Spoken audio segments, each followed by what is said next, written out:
ഞാൻ ഇന്നില്ല ഒരു പരിപ്പ് കറിയാണ് ഉണ്ടാക്കുന്നത്. അതും നല്ല ടേസ്റ്റോട് കൂടിയാണ്. എങ്ങനത്തെ ആൾക്കും പരിപ്പ് കറി ഉണ്ടാക്കാൻ പറ്റും. അപ്പോൾ നിങ്ങൾ ഉണ്ടാക്കുമ്പോൾ ഇല്ല ഇതുപോലെ ഉണ്ടാക്കി നോക്ക്. അപ്പോൾ ഞാൻ കാണിച്ചു തരാം എങ്ങനെയാണ്.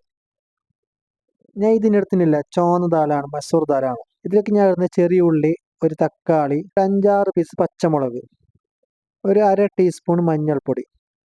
പിന്നെ നിങ്ങൾക്ക് ആവശ്യമുള്ളത്ര ഉപ്പിടാം. നിങ്ങൾ പരിപ്പ് എത്ര ഇട്ടാൽ അതിനനുസരിച്ച് ഉപ്പിടാം. പിന്നെ അതിലേക്കുള്ള വെള്ളം ഒഴിക്കാം. ഒരു പരിപ്പ് മുങ്ങോളം നമുക്ക് വെള്ളം ഒഴിക്കാം. ഓക്കെ, എന്നിട്ട് നമുക്ക് എല്ലാം മിക്സ് ചെയ്യാം.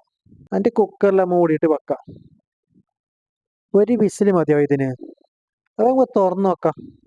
പരിപ്പൊക്കെ നല്ല വെന്തിട്ടുണ്ട് കണ്ട. വെള്ളമൊക്കെ കറക്റ്റായിരുന്നു കണ്ട. നമുക്ക് വെള്ളം കുറച്ച് വേണമെങ്കിൽ ഒഴിക്കാം അതിലേക്ക്. ഇനി നമുക്ക് ഇതിലേക്ക് ഒരു താളിപ്പാക്കണം. നമുക്കൊരു പാൻ വെക്കാം. ഇനി ഇതിലേക്ക് ഗീ ആണ് ഒഴിക്കേണ്ടത്. ഞാൻ മിൽമാൻ്റെ ഗീ ആണ് ഒഴിക്കുന്നുള്ളത്. നിങ്ങളതിൽ ഏതുള്ള അത് ഒഴിച്ചാലും മതി. പക്ഷെ പശു നെയ്യ് തന്നെ വേണോ? അന്നെങ്കിൽ അതിൻ്റെ ഒരു സ്മെല്ലും അതിൻ്റെ ടേസ്റ്റും ഉണ്ടാവുള്ളൂ. ഓയിൽ ഒഴിക്കാൻ പാടില്ല ഒരിക്കലും. ഓക്കെ, ഒന്ന് ചൂട് ശേഷം നമുക്ക് കടുക് പൊട്ടിക്കുക അതിലേക്ക്. കടുക് പൊട്ടിയ ശേഷമോ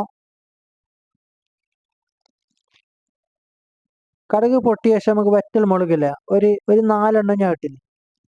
അത് ഇട്ട ശേഷം ചെറിയ ഉള്ളി, വെളുത്തുള്ളി, കറിവേപ്പില, ഇത് 3 ഒന്നിച്ചിട അതിലേക്ക്. ഓക്കെ, കുറച്ചിനൊരു കളറ് മാറണം. ഈ കറിവേപ്പിലയും ചെറിയ ഉള്ളിയും അതിൻ്റെ ഒക്കെ വെളുത്തുള്ളിയും.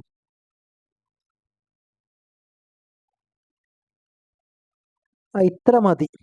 ഇനി നമുക്ക് പരിപ്പിലേക്ക് ഒഴിക്കാം. ഇനി പരിപ്പിലേക്ക് ഒന്ന് മിക്സ് ചെയ്യാം ഫുള്ളായിട്ട്. ഇനി ചെയ്യുമ്പോൾ ഇല്ലേ ഒന്ന് ഗീ ഇട്ടിട്ട് ഒന്ന് ചെയ്ത് നോക്ക് ഇതുപോലെ. ആ നെയ്യിൻ്റെ നല്ല മണമാണ്. നമ്മ ചോറിൻ്റെ ഒക്കെ നെയ്ച്ചോറിൻ്റെ ഒക്കെ ആയാലും നല്ല സ്മെല്ലാണ്. കറിയിൽ നമുക്കെല്ലാം ഡ്രൈ ആയി പോയി. കുറച്ച് നല്ല വേണമെങ്കിൽ ചൂട് വെള്ളം ഒഴിക്കാം. ഞാൻ എന്തായാലും കുറച്ച് ചൂട് വെള്ളം ഒഴിക്കുന്നത് ലാസ്റ്റ് ആയതോട്ടെ. മറ്റു ചില നമുക്ക് പച്ചവെള്ളം ഒഴിക്കാം. ഇത്ര മതി. അപ്പം നമ്മളെ കറി റെഡിയായി. ഇതിന് മുകളിലേക്ക് ലാസ്റ്റ് കുറച്ച് മല്ലിയില ഇടാം. അതും ഇട്ട ശേഷം ഒന്നും കൂടി നല്ല ഇറക്കി കൊടുക്കാം. നമ്മളെ പരിപ്പ് കറി റെഡിയായി. ആകെ ഒരു 10 മിനിറ്റിൻ്റെ പണിയാണ്. അന്ന് ഓക്കെ. അപ്പം നമ്മളെ സപ്പോർട്ട് ആക്കിയോ നിങ്ങൾ ഒന്ന്. ഇനിയും പുതിയ വീഡിയോ ആയിട്ട് വരണ്ടേ? അപ്പം നിങ്ങൾ സപ്പോർട്ട് വേണ്ടേ? അപ്പം ഇൻഷാ അല്ലാഹ് അടുത്ത വീഡിയോയിൽ കാണാം.